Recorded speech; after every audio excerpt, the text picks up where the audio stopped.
ꯑꯍꯥꯟꯕꯃꯛꯇꯗ ꯃꯤꯔꯦꯜꯒꯤ ꯃꯤꯡꯁꯦꯜ YouTube channel ꯑꯁꯤꯒꯤ ꯃꯥꯏꯀꯩꯗꯒꯤ ꯃꯌꯥꯝꯕꯨ ꯕꯤꯀꯥꯁ NBS ꯅꯩꯀꯣꯛꯅꯣꯅ ꯇꯔꯥꯝ ꯅꯣꯛꯆꯔꯤ꯫ ꯃꯌꯥꯝꯒꯤ ꯃꯐꯝꯗ ꯈꯨꯗꯣꯜ ꯇꯝꯖꯅꯕꯒꯤꯗꯃꯛꯇ ꯑꯁꯦꯡꯕ ꯊꯣꯛꯈꯤꯕ ꯑꯗꯨꯒꯨꯝꯂꯕ ꯋꯥꯔꯤ ꯑꯃꯈꯛ ꯄꯨꯗꯨꯅ ꯂꯥꯛꯆꯔꯤ꯫ ꯋꯥꯔꯤ ꯑꯁꯤꯕꯨ ꯊꯥꯕꯤꯔꯛꯂꯤꯕꯤ ꯔꯣꯁꯤꯗ ꯍꯧꯖꯤꯛ ꯃꯍꯥꯛꯀꯤ ꯃꯍꯨꯠ ꯃꯔꯦꯟ ꯁꯤꯜꯂꯦ ꯍꯥꯏꯔꯒ ꯑꯩꯅ ꯄꯥꯊꯣꯛꯆꯔꯛꯂꯒꯦ, ꯃꯌꯥꯝ ꯄꯨꯟꯅ ꯇꯥꯃꯤꯟꯅꯔꯁꯤ꯫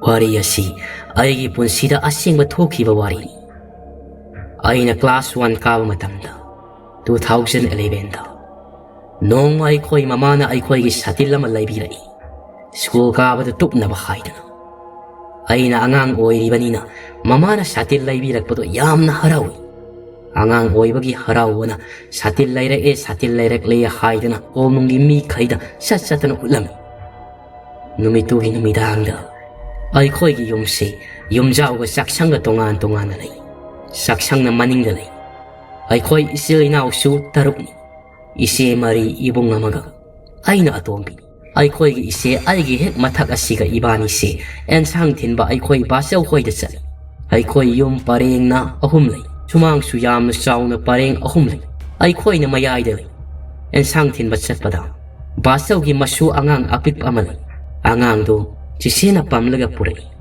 ꯑꯦꯟꯁꯥꯡ ꯄꯤꯔꯝꯂꯒ ꯑꯩꯈꯣꯏꯗ ꯂꯥꯛꯄꯗ ꯅꯨꯃꯤꯠꯇꯣ ꯃꯩꯁꯨ ꯂꯥꯛꯇꯦ, ꯑꯗꯨꯅ ꯃꯝꯁꯨ ꯌꯥꯝꯅ ꯃꯝꯃꯤ꯫ ꯁꯨꯃꯥꯡꯗ ꯗꯥꯏꯔꯦꯛ ꯂꯥꯛꯄꯗꯤ ꯅꯠꯇꯦ, ꯃꯪꯒꯣꯜꯒꯤ ꯙꯔꯤꯗ ꯂꯥꯛꯄꯅꯤ꯫ ꯑꯩꯈꯣꯏ ꯏꯆꯦꯗꯣ ꯑꯩꯒꯤ ꯃꯥꯡꯗ ꯑꯉꯥꯡ ꯄꯝꯂꯒ ꯆꯠꯂꯤ, ꯑꯩꯅ ꯃꯅꯤꯡꯗ ꯂꯥꯛꯄꯅꯤ꯫ ꯃꯇꯝ ꯑꯗꯨꯗ ꯅꯨꯃꯤꯗꯥꯡ ꯑꯩꯈꯣꯏ ꯏꯃꯥꯅ ꯊꯕꯛ ꯆꯤꯟꯕꯒꯤ ꯁꯨꯃꯥꯡ ꯃꯪꯒꯣꯜ ꯑꯁꯤ ꯋꯥꯏ ꯇꯩꯕꯅꯤ꯫ ꯅꯨꯡꯗꯥꯡꯗ ꯑꯗꯨꯃꯛ ꯇꯩꯊꯣꯛꯏ꯫ ꯑꯗꯨꯅ ꯑꯦꯟꯁꯥꯡ ꯊꯤꯟꯕ ꯅꯨꯃꯤꯠꯁꯤꯗ ꯆꯦꯆꯦꯅ ꯑꯉꯥꯡ ꯄꯝꯂꯒ ꯃꯃꯥꯡꯗ ꯆꯠꯈꯤꯕꯗꯣ, ꯑꯩꯈꯣꯏ ꯁꯨꯃꯥꯡꯒꯤ ꯇꯨꯜꯁꯤꯕꯣꯡꯗ ꯑꯃꯨꯕ ꯑꯃ ꯋꯥꯏ ꯇꯩꯔꯒ ꯂꯩꯕꯗꯣ ꯑꯩꯅ ꯎꯔꯝꯃꯤ꯫ ꯑꯩꯁꯦ ꯉꯁꯥꯏꯈꯩ ꯃꯝꯕꯅꯤꯅ ꯀꯤꯅ ꯂꯥꯛꯑꯝꯕꯅꯤ꯫ ꯁꯨꯃꯥꯡꯗ ꯑꯃꯨꯕ ꯑꯃ ꯂꯩꯕꯁꯤ ꯃꯤ ꯑꯃꯅ ꯋꯥꯏ ꯇꯩꯕꯒꯤ ꯃꯑꯣꯡꯗ ꯂꯩꯕꯗꯨꯗ ꯑꯩꯅꯗꯤ ꯃꯃꯥꯅ ꯋꯥꯏ ꯇꯩꯔꯤꯕꯣꯏ ꯈꯜꯂꯤ꯫ ꯑꯗꯨꯅ ꯑꯩꯅ ꯀꯤꯔꯝꯕꯗꯣ ꯈꯔ ꯐꯔꯤ꯫ ꯃꯃꯥꯅꯤ ꯍꯥꯏꯗꯨꯅ ꯈꯜꯂꯒ ꯆꯦꯆꯦꯗ ꯑꯉꯥꯡꯗꯣ ꯄꯝꯂꯒ ꯃꯥꯗꯤ ꯍꯟꯅ ꯌꯦꯡꯂꯝꯗꯕꯤꯗ ꯆꯥꯛꯁꯪ ꯌꯧꯅꯕ ꯆꯠꯈ꯭ꯔꯤ꯫ ꯑꯩꯗꯤ ꯃꯃꯥꯅꯦꯅ ꯙꯔꯤ ꯑꯗꯨꯗ ꯂꯦꯞꯂꯒ ꯂꯩꯍꯧꯔꯤ꯫ ꯑꯩꯅ ꯑꯃꯨꯕꯗꯨꯗ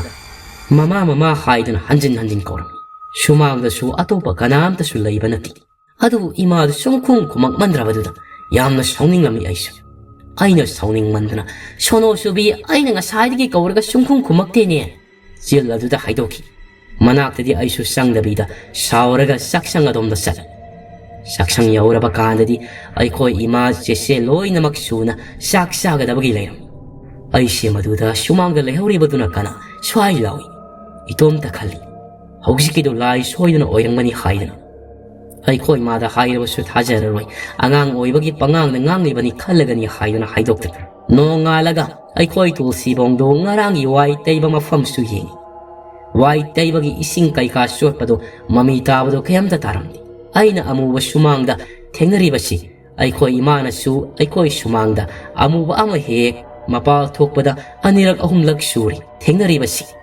ꯑꯩꯈꯣꯏꯅꯗꯤ ꯊꯥꯖꯔꯨꯗꯕꯅꯤ꯫ ꯑꯩꯅ ꯄꯤꯛꯂꯤꯉꯩꯗ ꯑꯩꯈꯣই ꯕꯕꯥ ꯂꯩꯈꯤꯗ꯭ꯔꯦ꯫ ꯕꯕꯥꯁꯤ ꯅꯣꯡꯃꯇꯪ ꯑꯍꯤꯡ ꯑꯃ ꯂꯥꯏꯍꯧ ꯍꯧꯔꯒ ꯅꯣꯡꯉꯥꯜꯂꯒ ꯂꯩꯈꯤꯗꯕꯅꯤ꯫ ꯕꯕꯥꯅ ꯍꯌꯦꯡ ꯂꯩꯔꯣꯏꯗꯕ ꯅꯨꯃꯤꯠꯀꯤ ꯑꯍꯤꯡ꯫ ꯃꯃꯥꯅ ꯕꯕꯥꯁꯤ ꯁꯦꯟꯅꯔꯒ ꯕꯕꯥꯕꯨ ꯁꯦꯕꯥ ꯇꯧꯔꯒ ꯃꯈꯣꯏ ꯑꯅꯤꯁꯤ ꯁꯨꯡꯇꯨꯝ ꯇꯨꯝꯗꯕꯤꯗ ꯂꯩ꯫ ꯕꯕꯥꯅ ꯑꯍꯤꯡꯗ ꯈꯣꯡ ꯍꯥꯝꯅꯤꯡꯉꯦ ꯍꯥꯏꯗꯨꯅ ꯕꯕꯥꯒ ꯃꯃꯥꯒ ꯂꯥꯔꯇꯦꯟ ꯑꯃ ꯄꯥꯏꯔꯒ ꯃꯄꯥꯜ ꯊꯣꯛꯏ꯫ ꯃꯩꯁꯨ ꯂꯥꯛꯇꯦ ꯅꯨꯃꯤꯠꯇꯣ꯫ ꯃꯇꯝꯗꯨ ꯃꯩꯁꯨ ꯌꯥꯝꯅ ꯅꯨꯡꯉꯥꯏꯇꯕ ꯃꯇꯝꯅꯤ꯫ ꯃꯃꯥꯅ ꯕꯕꯥ ꯃꯈꯣꯡ ꯍꯥꯝꯃ ꯉꯥꯏꯕꯁꯤꯗ ꯂꯥꯔꯇꯦꯟꯗꯣ ꯈꯪꯍꯧꯗꯅ ꯃꯨꯠꯈ꯭ꯔꯦ ꯍꯥꯏꯗꯨꯅ ꯃꯃꯥꯗꯣ ꯏꯃꯨꯡꯗ ꯃꯩꯈꯦꯠ ꯂꯩꯍꯧꯔꯦ, ꯃꯩ ꯆꯨꯈꯠꯂꯨꯒꯦ ꯍꯥꯏꯗꯨꯅ ꯆꯪꯈꯤ꯫ ꯏꯃꯥꯅ ꯃꯩ ꯆꯨꯈꯠꯂꯨꯔꯒ ꯊꯣꯛꯂꯛꯄꯗ ꯕꯕꯥꯗꯣ ꯈꯣꯡ ꯍꯥꯝꯕ ꯌꯥꯗꯦ ꯍꯥꯏꯗꯨꯅ ꯏꯃꯨꯡ ꯆꯪꯂꯒ ꯇꯨꯝꯈ꯭ꯔꯦ꯫ ꯑꯗꯨꯒ ꯈꯣꯏ ꯏꯅꯝꯃꯁꯨ ꯃꯄꯥꯜ ꯊꯣꯛꯅꯤꯡꯉꯦ ꯍꯥꯏꯗꯨꯅ ꯕꯕꯥꯒ ꯃꯃꯥꯒ ꯆꯪꯈꯤꯕꯒ ꯊꯣꯛꯂꯛꯄꯅꯤ꯫ ꯑꯩꯈꯣꯏꯒꯤ ꯁꯨꯃꯥꯡꯗ ꯑꯃꯨꯕ ꯑꯃ ꯂꯦꯞꯄꯒ ꯂꯩꯔꯝꯃꯤ ꯍꯥꯏ꯫ ꯑꯗꯨꯒ ꯏꯪꯈꯣꯜꯗ ꯆꯨꯝꯅ ꯆꯪꯈꯤ ꯍꯥꯏ꯫ ꯏꯅꯝꯃꯁꯨ ꯀꯤꯃꯟꯗꯅ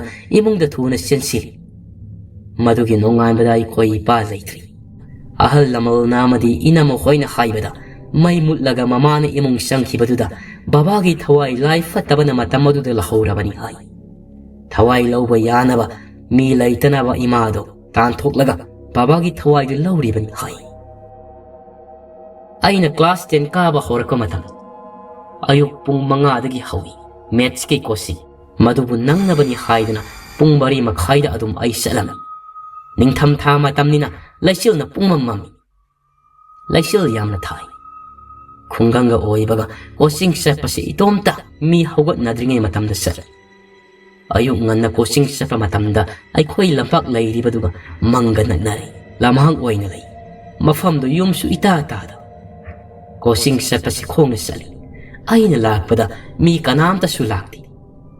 Ay sum lakpana itomta chappanina kharadi nungaiti. Isaiga nganglaga adom lakpada mang mapadu yawrakpadani. Manam namthiba hingai manam gumba ama namlaki.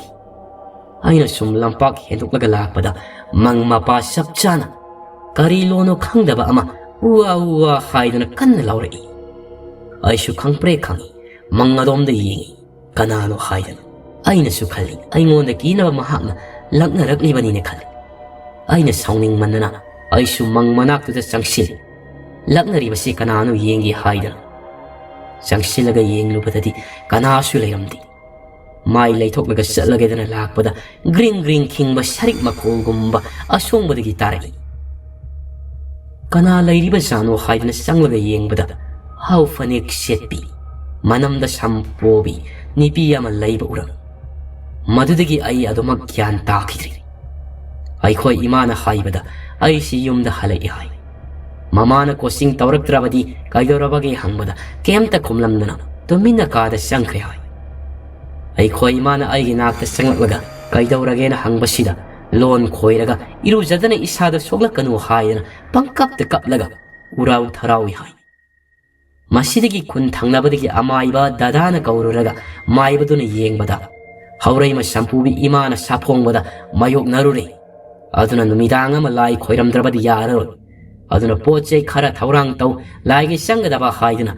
Aduna pochei khara thaurang taurami laigi sangadaba potlam singadu. Numidang lai khoirambagi numitto. Aise langna fanaba punnaba hotnabada yamna wai hai. Mama khoina numidang lai khoirambada sam thamlaga kendal usan maira katpado aina pusilakanu haiduna sindagi satlage haiduna koirau su lawi hai. Numidang lai du khoirambada maibana lai tainaduna lai tingi katkadaba khoiramgadaba hungal wangmada kathuk uraga sanglapada aisi adum tuminna laikri hai.